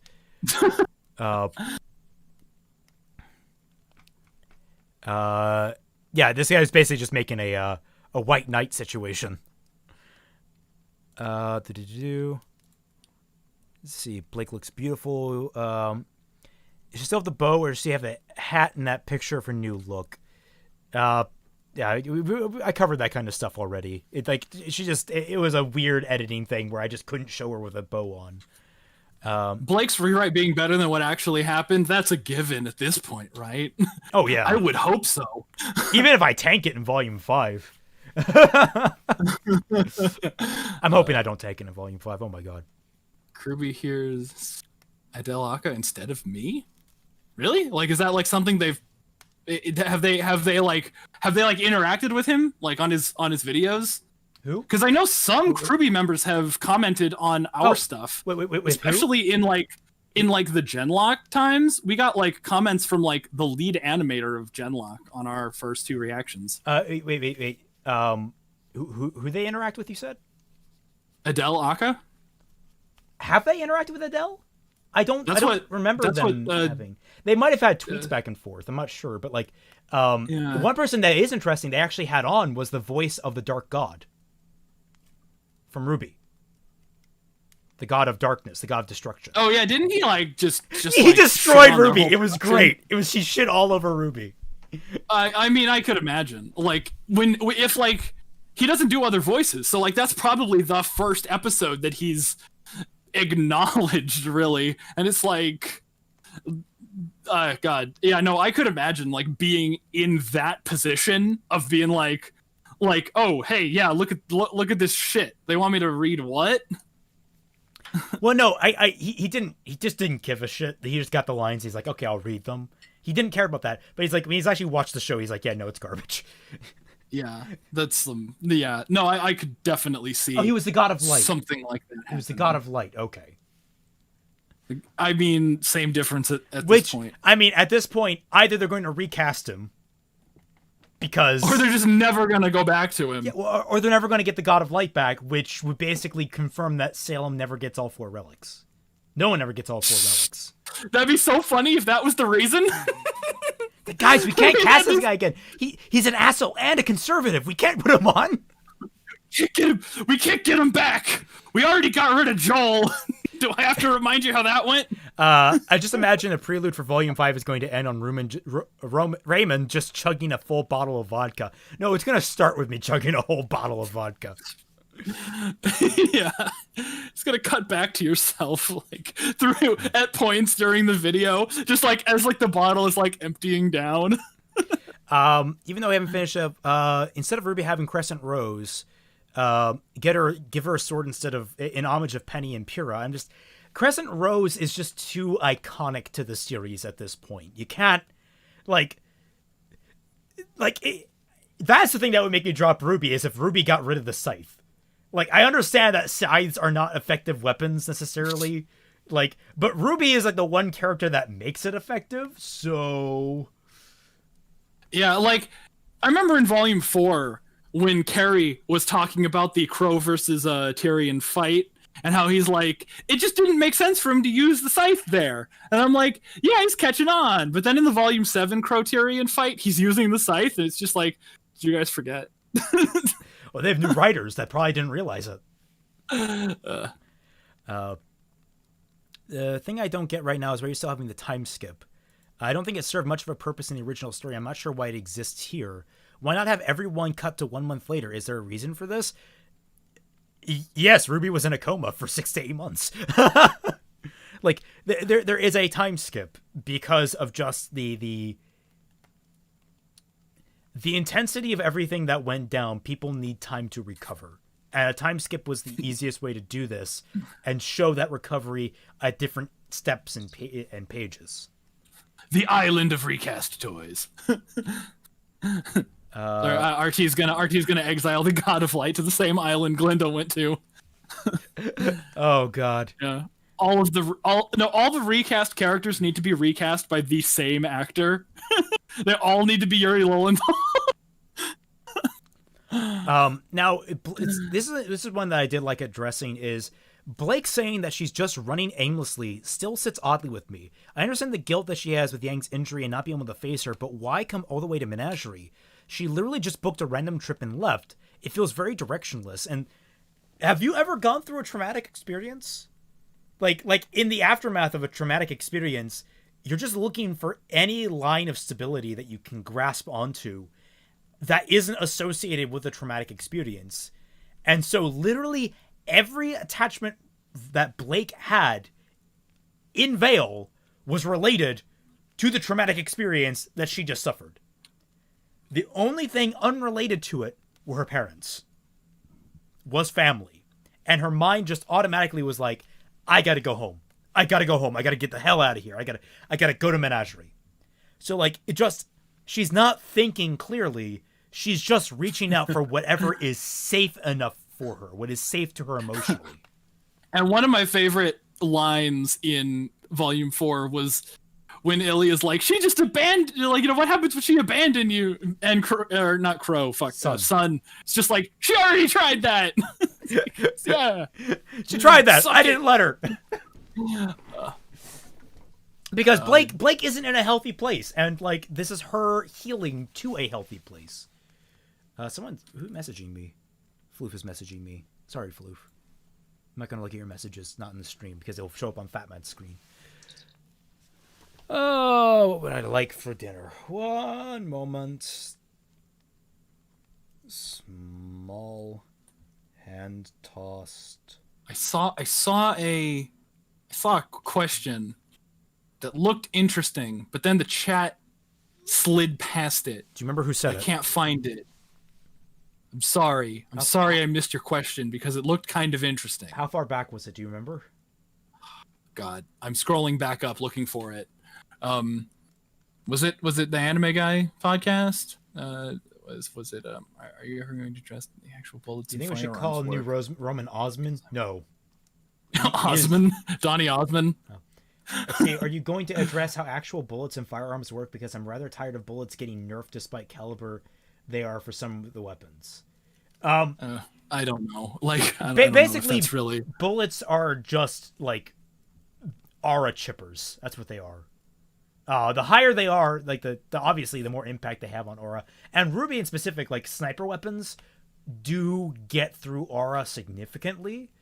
But the idea of it being damage reduction, not damage nullification, like a lot of aura is portrayed in the actual show, it still doesn't go through all the way. You're really trying to just chip down aura than anything else. Yeah, I imagine that there are like ways that they have like scientifically derived ways to do the most aura damage with like the least effort. Like, I mean, like like surface area kind of thing where it's like how getting hit like smacked on the ground is like really damaging to aura apparently based on just what we've seen in the show. Which actually stands I to imagine reason. that they have like designed like like the weird analogy, but like CPU coolers and how they have like micro fins so that like the water running over the fins disperses heat faster than if it was just a flat surface. I imagine that they have like designed surfaces like that like do the most damage to aura per hit. particularly that built like into you have the like floors and different walls. types of bullets. You build that specifically into the floors and walls. Yes. Yeah, so if you walk around barefoot, you're just taking damage the whole time. It's just Like a fucking Hades trap. The Minecraft sound, just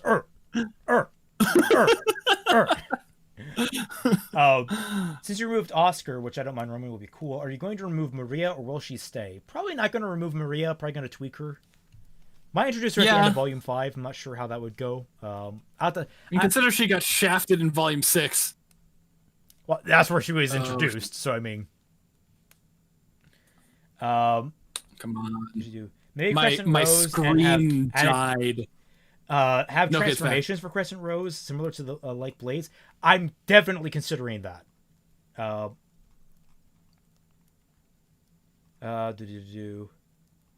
Have you guys ever seen RWBY Thoughts? Like, I like it due to having characters more logical and rational thought.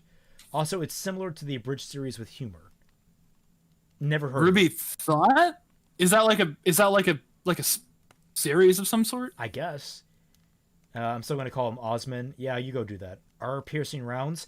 I actually had an idea for Aura Piercing Rounds. I never got to implement it because it's all in this like spin-off series I want to write for RWBY. But like I can't because, you know, I don't actually write for RWBY. Yeah, like, I mean, you know, bullets, they gotta make compromises to make bullets work, right? Yeah. Because like you can't just like put lead through people, and that doesn't work like that. So you gotta like do things that are damaging. So let's see. I feel like someone should make a fan comic of these. That'd be nice. Nice, how sweet. You ditched Nora's bomber jacket. This is a sin. I actually didn't like the jacket. Not a fan of Nora's new design in Volume 6. Or really Volume 7 onward. I'm not a big fan. Nora's design since Volume 1 hasn't really hit me as well. I don't like Nora's design in Volume 6 either. It's the colors don't work. The colors make it look like it has a bunch of vertical lines in it, and it's just like why do that? Okay.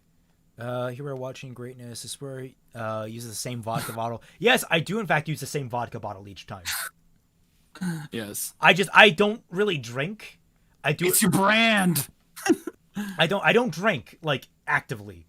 I literally just drink for the skit. And unlike the skit that I actually did in, I believe it was Complete Breakdown, it's that in that skit it's just water. In this skit it's actually real alcohol, and I'm pouring more each time because it is more stressful each time. Yeah. Movie magic. Nora became a character in Kingdom Hearts. You want to comment on that one? I don't know enough about Kingdom Hearts. You mean became like a Kingdom Hearts character? Hey, not I. Hey, not Thanks, I. I still have no question. Just thanks for the smiles. Not a problem, not I. We love to give them. Yeah. It looks like because the bullets that hit Grim vary in firepower from nerfed to overpowered, and what?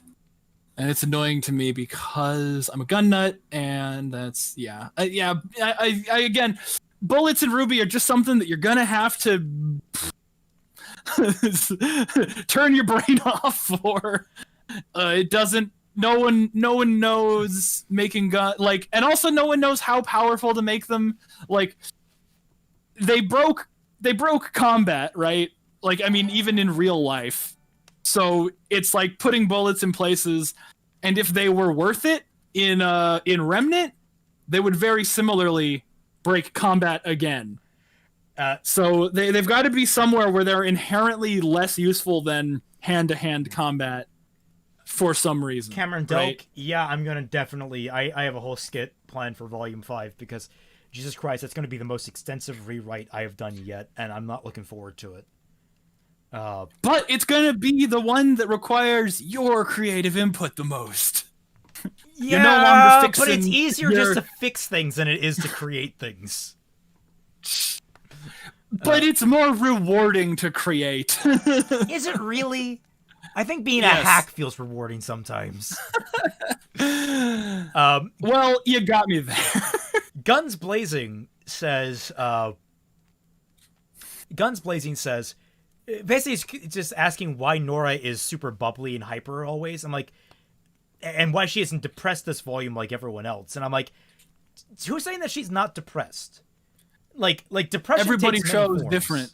And Nora shows that she has these quiet, dark moments and these anger moments. She has moments where the mask slips, but she has a mask, and she wears it very effectively. Oh my god! Oh no, we're not at the end. Fuck it, reloaded. Damn it. It's more questions about the production of it. That doesn't really matter. Bullets made of dust, maybe. I think that's the canon explanation, but that still doesn't explain why their power level wavers so much. Abe Zevlog points out what you did, that now that I've broken the arbitrary limit that I put on myself, that I can also go under the arbitrary limit I've put on myself. And yes, Volume 5 could end up being shorter. I don't know yet. I haven't written it.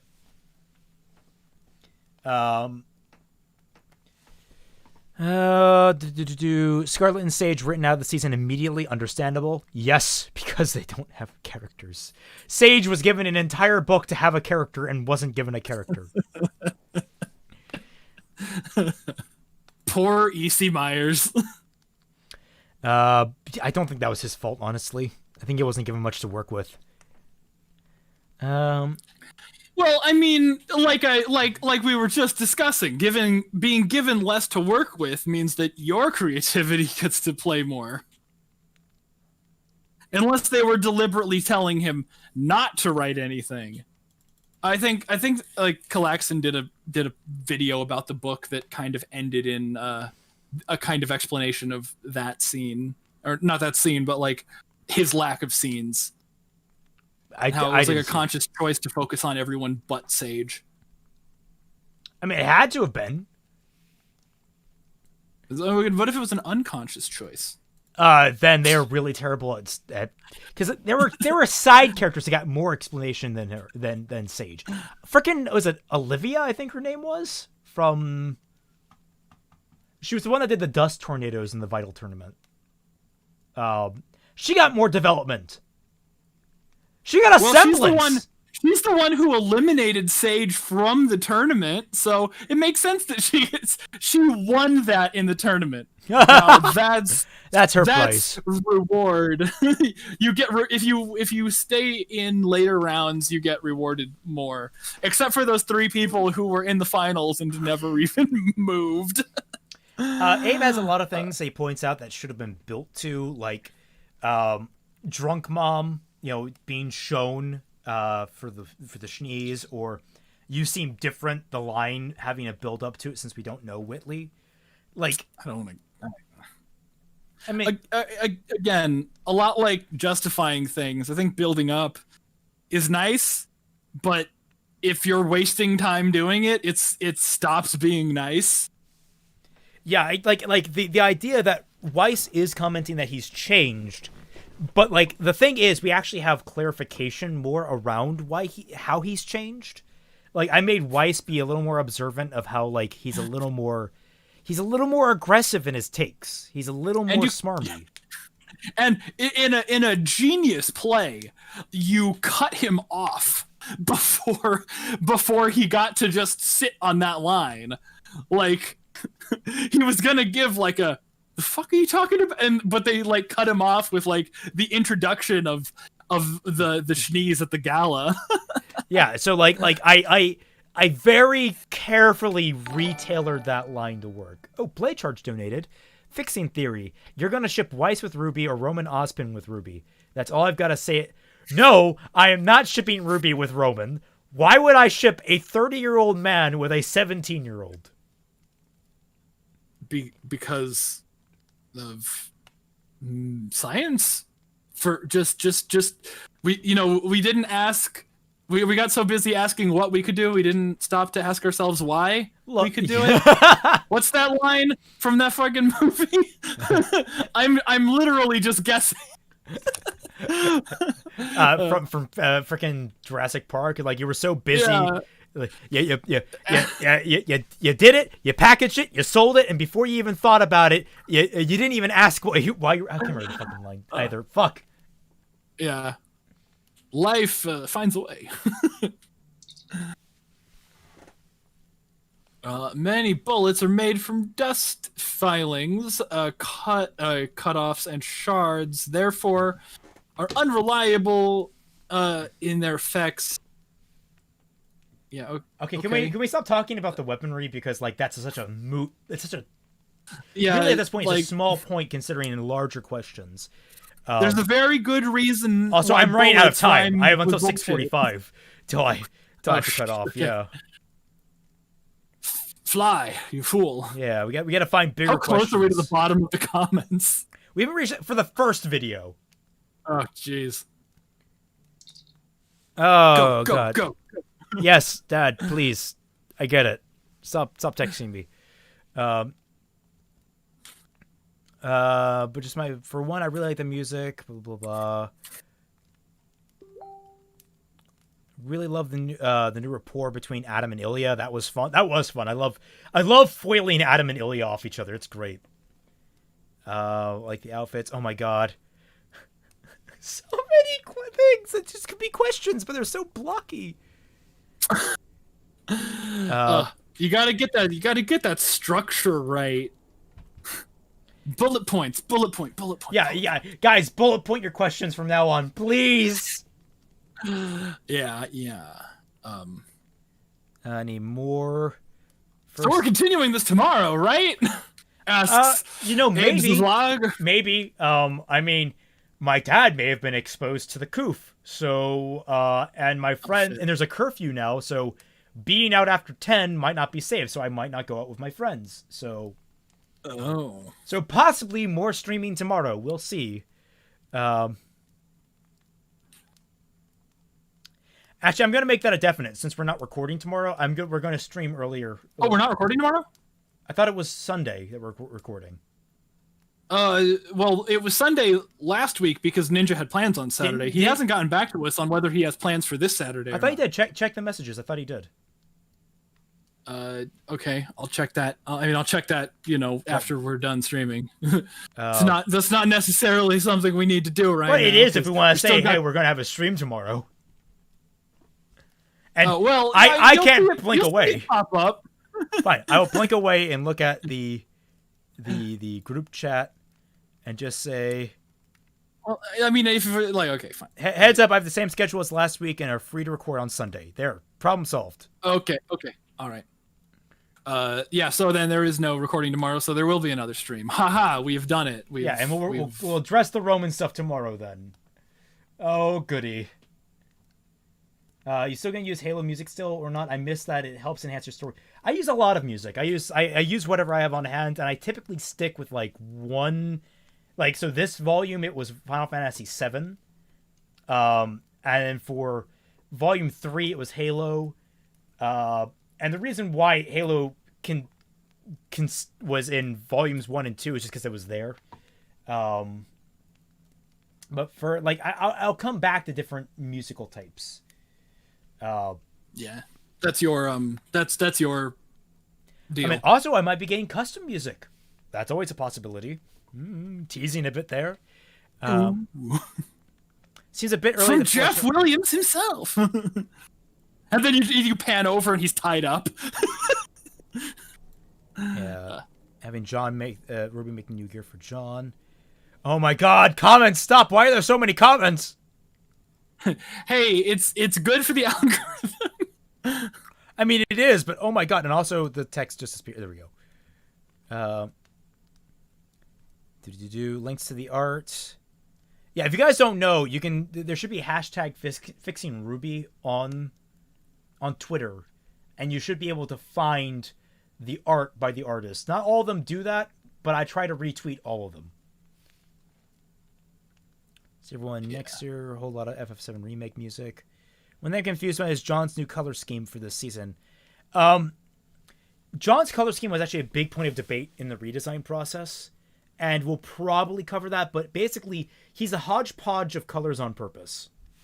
And I'll leave it at that for now. We'll cover that in probably the art design stream.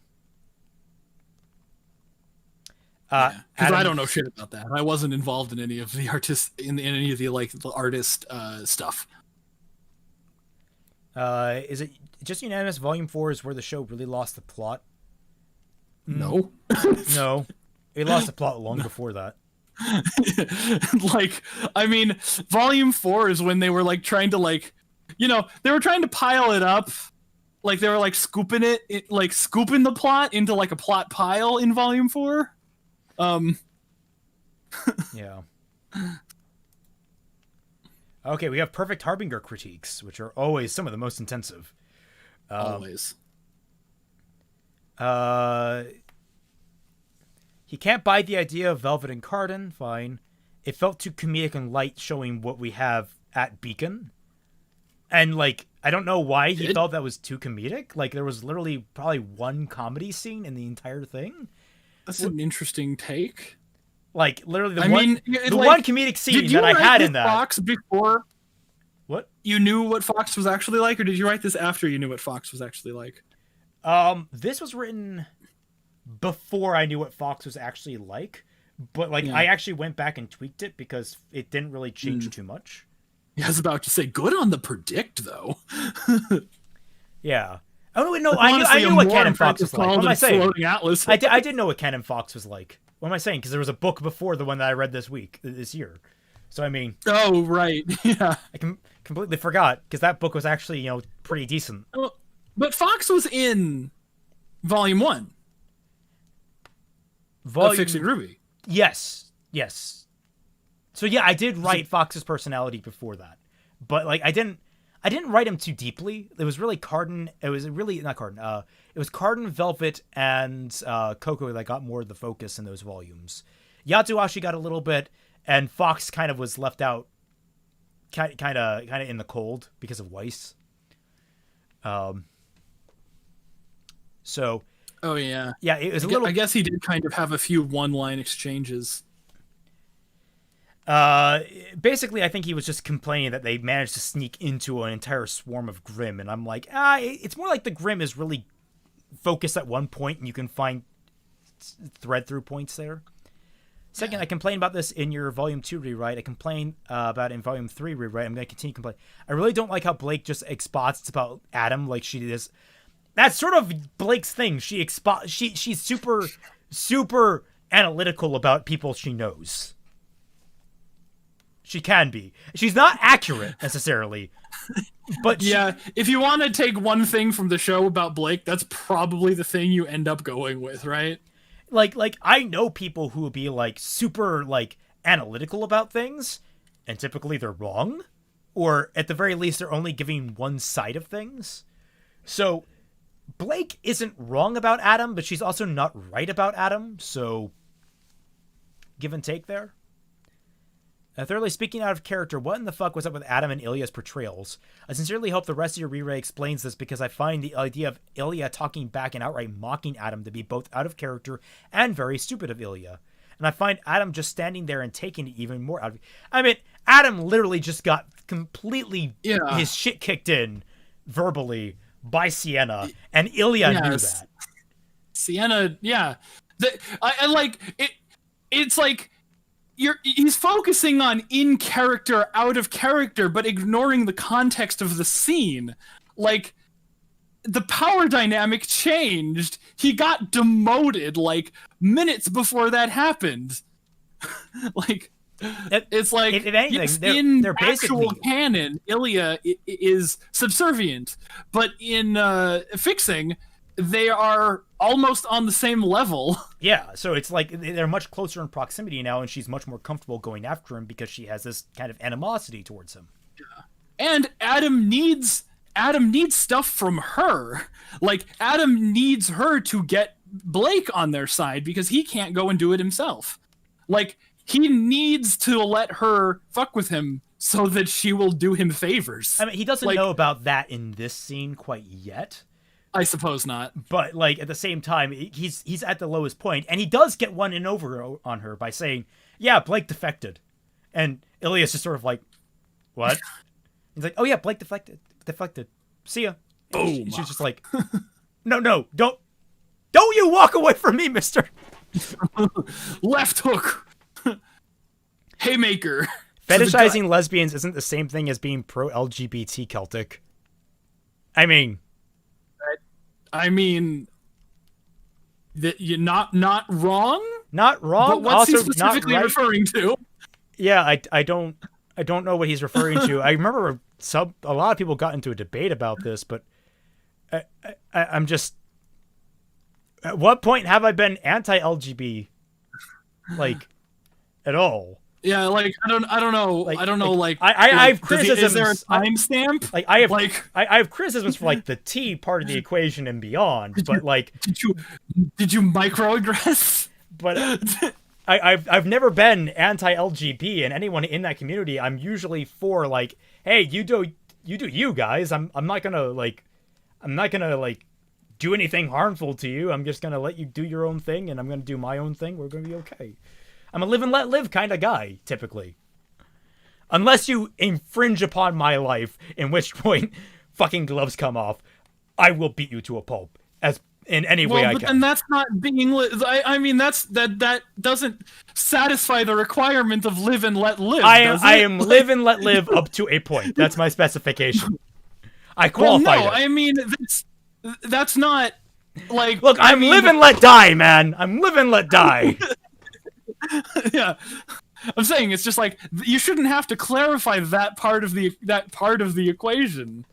Look, if someone shoots me, all right, that's also not live and let live. You don't need to clarify that part. I mean that's not an except or an unless. That's just part of how live and let live functions. That's live and let live working as intended is what I'm trying to say. Let's see. Convenient. I just finished watching the other ones for Volume 3. My body is ready. All right. I think we're at the bottom. Okay, good. Yes. Over to section 2. Over to section. Yes. Finally on the section 2, which is probably the place we want to start wrapping up, actually, because. When I look at the math, like, let's see. Episode 1 had 219 comments. 2 had 100. 3 had 97. 4 had 79. So, like, those 200 will probably be their own video. And then the last 200 will be combining the final video and the final 2 videos, which are episodes 18 through 22. And the vague complete final version. Oh my god, yeah. We're going to have a lot to cover. I mean, this is, I believe, the longest Fixing RWBY I've done yet. I'm pretty sure it is, just by necessity. It's like 2 hours and 30 minutes. I mean, you put out the main, like the full version. How long was part 3? Will I find it if I sort by most popular? An hour and 10 minutes, an hour and 30 minutes, an hour and 40 minutes, and then fucking 2 hours and 30 minutes. Yeah, that's pretty damn long. Oh man. So yeah, we'll come back to this hopefully tomorrow, probably around 2 p.m. Eastern Standard Time. If you want a comment, if you want a question answered, it's probably going to be more efficient at this rate to leave a comment on the completed version of it, which I'll hopefully be able to get to tomorrow, but we'll see. So if you're really, really adamant about getting a question in, leave it there. We'll answer it then. Did you get demonetized? What? Why? No, you scrolled past your channel analytics, and I saw a yellow dollar sign on one of your videos. That is my Vic Mignogna series. Oh. Okay. Where I'm covering a very controversial legal issue. I see. Can't wait for I post about anything Vic, because it was On that note, as I understand it, the appeals court has heard Vic's case. So, and they're writing their opinions right now. So we should be getting news of how that went for Vic Mignogna. So anyone eager about the Vic Mignogna stuff, we'll be keeping an eye out. But yes, on less controversial issues, the Fixing RWBY. Thank you all so much for joining us. Please, well, I just suddenly lost all of my energy. Oh, wow. I mean, that's what happens when you start wrapping up a stream, right? Yeah. That's just what it is. As soon as you do that wind down speech, your body's just like, I can stop. It's like, no, you can't. I have another stream in 2 hours. Yeah, God. Thank God I'm eating in between. Thank you all so much for watching. I hope you enjoyed the stream. We'll be getting to this next stream tomorrow, around 2 p.m., 3 p.m.-ish, hopefully. Remember, you can follow me and Fatman on our Twitter accounts, at Raymond McNeil, at Raymond_McNeil, and at Fatman Falling. To support the channel, you can always support us by going to either of our Patreons, and for $1 or more, you get access to the Team Frostbite Discord server, where me, Fatman, Dashi Lee, and sometimes the British Ninja regularly interact with our fans. If you want, Fatman just released a brand new video, the top 10s of RWBY Volume 7. Please go check that out. It's a very fun video, very well edited, and done in a very timely excellent manner. Thumbnail. Yeah, excellent thumbnail. That was all Raymond's idea. I had an idea for the thumbnail, and you said, I like this version because it's like an Eva meme. And I was like, why not just make it No, Eva I'll meme? show you an Eva meme. Yes. And no, Britt has been there. Britt has been there in years. He's been there like 2 months. Yeah, ago. he's been there within years. Within months, actually, I'm pretty sure. He was here during this year. Yeah. So, what else do I have to cover? I feel like there's something I'm not mentioning. Please be sure to watch the full version of the video. The full version Give of them those minutes. There's some slight edits that are made to like correctly reference people or fix weird distortion in certain images, and throw up the last of the art, which is John's concept art. What else do I have to cover? Oh yeah, we have Dashi's stream coming up at 8 p.m. Eastern Standard Time over on her channel. So be sure to join in for that. That's covering our extended thoughts on RWBY Volume 8, Episode 2. Which is up on my channel. Remember that next week, the reaction will be up on Fatman's channel. God, we are just laden with things today. And don't forget, I'm still working on my Volume 7 commentary. We just have so much to do. Yeah. Oh my God. And then after that, you're going Dora to do you're going to do Mahler was wrong video, right? You're going to get to that totally. Only as a joke. Only as a joke.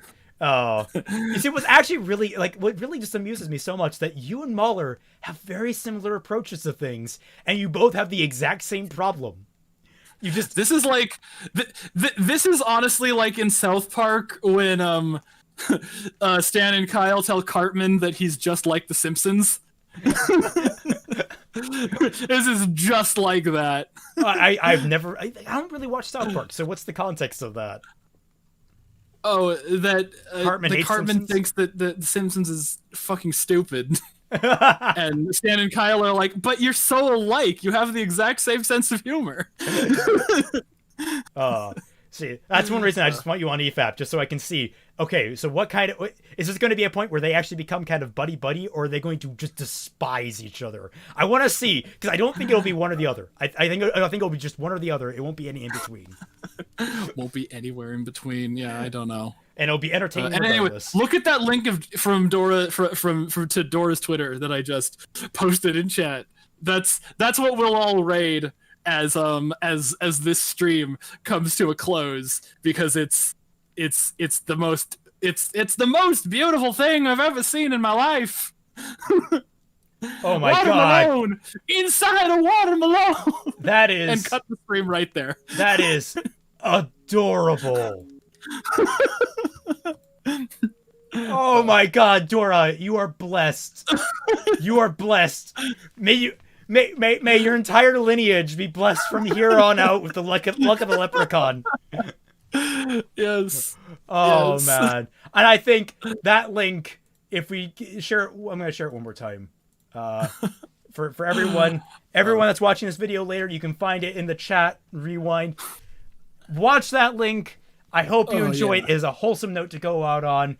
Thank you all so much for joining us, and we'll catch you all